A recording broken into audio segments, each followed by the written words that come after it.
É muito importante que a gente possa pensar na brincadeira nessa perspectiva, porque além de ser mesmo um direito previsto no Estatuto da Criança e do Adolescente, inclusive vinculado ao direito à liberdade, que é uma premissa do brincar, mas acho que também é importante porque reconhecendo dessa forma como direito, isso nos compromete como sociedade, né, a pensar em caminhos para assegurar esse direito. Então não é algo que a gente possa simplesmente abrir mão, né? Pelo contrário, a gente precisa falar cada vez mais sobre o assunto, entender que brincar é esse, que é tão essencial na vida humana, especialmente na vida das crianças.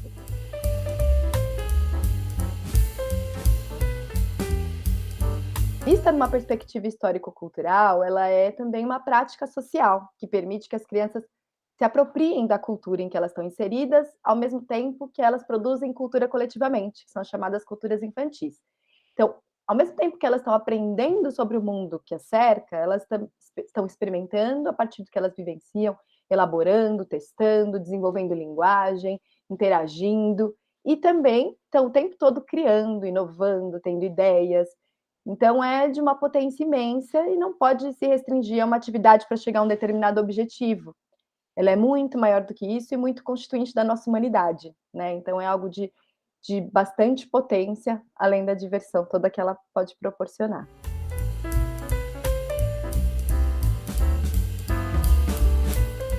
Apesar dela ser aprendida, né, desde a mais tenra idade, pelas relações, pelo contexto, pelas interações estabelecidas, ela não necessita de um adulto que a dirige o tempo todo.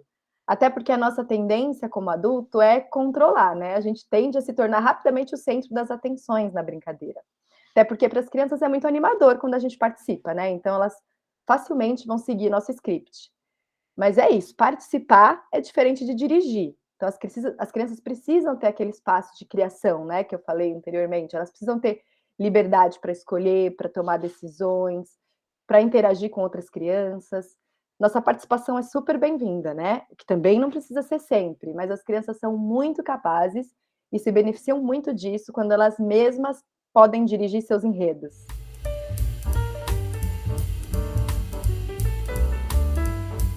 A gente tende a achar que a brincadeira é só para as crianças e que o nosso papel é secundário, mas na verdade a brincadeira ela é uma dimensão humana, né, não é só infantil, e ela é tirada, essa dimensão é tirada da gente quando a gente cresce e entra nessa lógica produtivista, racional. Claro que as formas de brincar são diferentes, né, nessa nossa condição adulta. A ideia não é voltar a brincar como a gente brincava quando era criança, seria bom, né, se pudesse, mas é retomar a nossa dimensão brincalhona, que é um termo que a gente usa, como adultos, a nossa disponibilidade para o lúdico, para o imprevisível de um jogo, de uma brincadeira, de uma dança, é abrir espaço para essa dimensão nas nossas vidas, né? E um dos principais caminhos para abrir esse espaço é exatamente estar com as crianças genuinamente. É uma oportunidade estar com elas, observando como elas brincam, se disponibilizando corporalmente para sentir, para vivenciar, e elas são ótimas nisso, né? Elas nos convocam o tempo todo e a gente vai reencontrando aos poucos esse lugar, retomando essa dimensão brincalhona dentro da gente.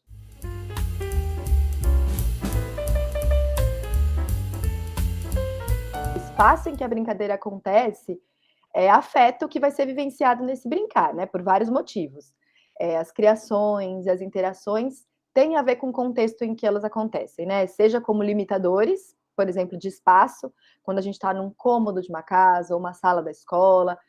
Aí é o tipo de movimento possível, que vai influenciar nas escolhas, as possibilidades de brincadeiras, mas também os elementos que podem constituir ou provocar esse brincar. Então, às vezes, o pequeno espaço também provoca um tipo de brincadeira. Então, uma cabana embaixo da mesa, no mesmo lugar fechado, né, um cômodo da casa ou uma sala pequena lá na escola, pode proporcionar um tipo de brincadeira ali, uma cabaninha embaixo daquela mesa, enfim, isso vai influenciar o tipo de brincadeira que se cria e pode ser muito bacana e pode ser limitador também ao mesmo tempo. Um espaço mais livre, por outro lado, como o da rua, vai ter outros interlocutores que podem aparecer e compor o enredo. Então, por exemplo, outras crianças que circulam numa praça pública, num parque, e também as materialidades que no espaço externo são muito menos controláveis, né? E que enriquecem muito a brincadeira. Então, a grama, a terra, o vento, num dia que está ventando, outro dia não, o sol, as folhas que caíram da árvore e viram um banquete, a sombra que se forma e vira um jogo de movimento, a poça de água.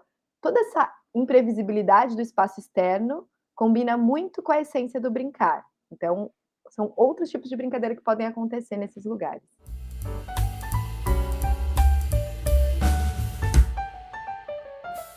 Estar na natureza, na praia, no campo, possibilita para as crianças viverem situações que elas não encontram da mesma forma nas cidades, né. Então elas perdem determinadas coisas a não terem esse contato regularmente ou não terem nunca esse contato, né. Então, além de já ser consenso entre profissionais de saúde de que estar na natureza é essencial para as crianças, para elas terem uma vida saudável, de ter um sono melhor, de ter mais capacidade de aprender, mais memória. Acho que tem um tanto que a brincadeira nos ajuda a seguir na direção oposta da desconexão que a gente tem vivido, né. Acho que a gente age e pensa muitas vezes como se a natureza fosse algo externo a nós, e ela não é, né, ou não deveria ser. Nós somos parte dela. E as crianças, quando têm oportunidade, elas se relacionam muito intensamente com isso. É só a gente observar, né, toda a potência que surge das criações nesses espaços. Como as crianças elas viram parte do que elas estão criando. Então, numa brincadeira na areia, né, nessas esculturas de areia, na terra, na grama, na lama, naquela exploração de corpo inteiro com a lama, com a água, como encanta as crianças poderem fazer brincadeiras com a água, por exemplo. E aí, quando não tem esse contato, as crianças perdem as possibilidades infinitas de imaginar, criar e sentir a partir desses elementos, que a gente não consegue nem prever, né, elas são mesmo imprevisíveis. E aí as suas brincadeiras podem ficar limitadas aos brinquedos prontos, que também fazem parte, né, culturalmente das brincadeiras das crianças, mas que já ditam a brincadeira. E muitas vezes, são compostos de um mesmo material, como o plástico, né. Muitas vezes as crianças só têm acesso a brincadeiras com materiais de plástico, de um objeto criado para que ela consuma daquela maneira, já pré-determinada. E na natureza não, na natureza a as materialidades que ela pode encontrar são imensas, infinitas, muitas vezes elas encontram coisas que a gente não vê. Então, quantas vezes, né, a gente não vê as crianças percebendo uma pedrinha, uma joaninha e nos mostrando, além das crianças nos, ensinarem, a nos ajudarem a retomar nossa dimensão brincalhona, elas também nos ajudam a olhar o mundo de outra forma, né, e a enxergar essas miudezas da natureza, por exemplo, que a gente muitas vezes passa por essa nossa pressa e que eu falei dessa lógica de produtividade, às vezes não enxerga, às vezes a gente passa e não enxerga, formiguinha, né, a correção lá de formigas, e as crianças enxergam e conseguem criar e brincar de muitas maneiras, de uma infinidade de formas a partir dessas provocações. E na natureza, a capacidade imaginativa delas se deleita, né? Essa grande capacidade que ela tem se encontra com toda essa potencialidade. Então a lama vai virar comidinha, o galho vira espada, o tronco na água vira um barquinho. Muitas coisas podem ser criadas e muitas coisas podem acontecer nesse contexto aberto em todos os sentidos. E aí considerando, né, que o faz de conta ele é uma das bases, né, é uma das formas principais das crianças brincarem, na natureza, toda essa possibilidade que eu falei da lama virar comidinha, do galho virar espada, ou virar tantas coisas que podem virar, esse faz de conta se enriquece um monte, né, as crianças, aguçam essa capacidade imaginativa e podem aprimorar cada vez mais essa criação e essa imaginação, né. E elas têm já uma sensibilidade, que é muito delas e que também nos ensina, para olhar para essas formas, para as diferentes formas de vida presentes na natureza e se conectar com elas, né. Essa capacidade empática que as crianças têm e que, aumentam ainda mais quando elas têm oportunidade de estar na natureza, né.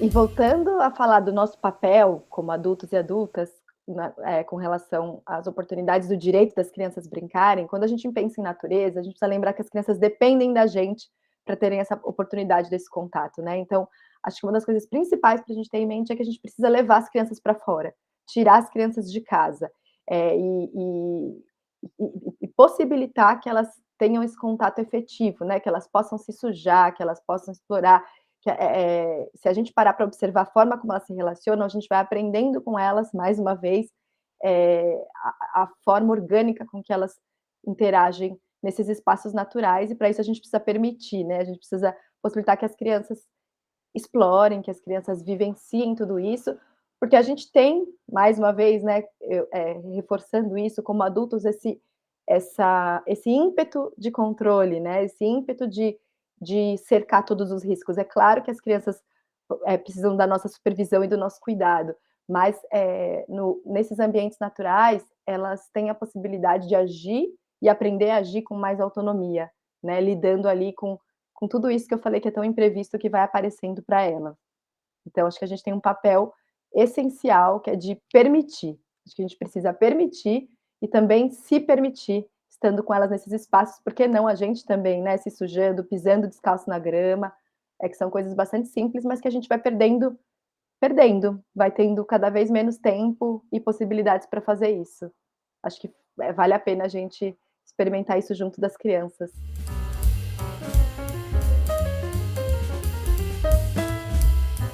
A gente pode identificar muitos aprendizados, né, quando as crianças podem brincar na natureza. Primeiro que elas tendem a ter muito mais liberdade nessa brincadeira e eu falei que essa é uma premissa essencial para brincar, e as crianças elas vão ficando, por exemplo, mais ativas fisicamente, né. Elas são expostas a situações em que elas podem se desafiar motoramente, por exemplo, quando é possível, né, correr em diferentes níveis, escalar, saltar, subir em árvores. Elas aprendem a avaliar os riscos, claro, de novo com a nossa supervisão e o nosso cuidado, mas elas aprendem com esses riscos, elas aprendem a gerenciar por elas mesmas, para além da nossa mediação, a gerenciar esses riscos. Elas ficam mais seguras, mais confiantes, mais criativas, como a gente foi falando, né, ao longo da conversa, do quanto essa criatividade é aflorada, elas ficam mais saudáveis, elas têm seus sentidos aguçados, que tem a ver com a experiência plena do brincar, né, diferentes cheiros, diferentes texturas, diferentes paisagens. É bom para elas e é bom também para a natureza como um todo, né, nessa intimidade que vai crescendo quando a gente confia e possibilita.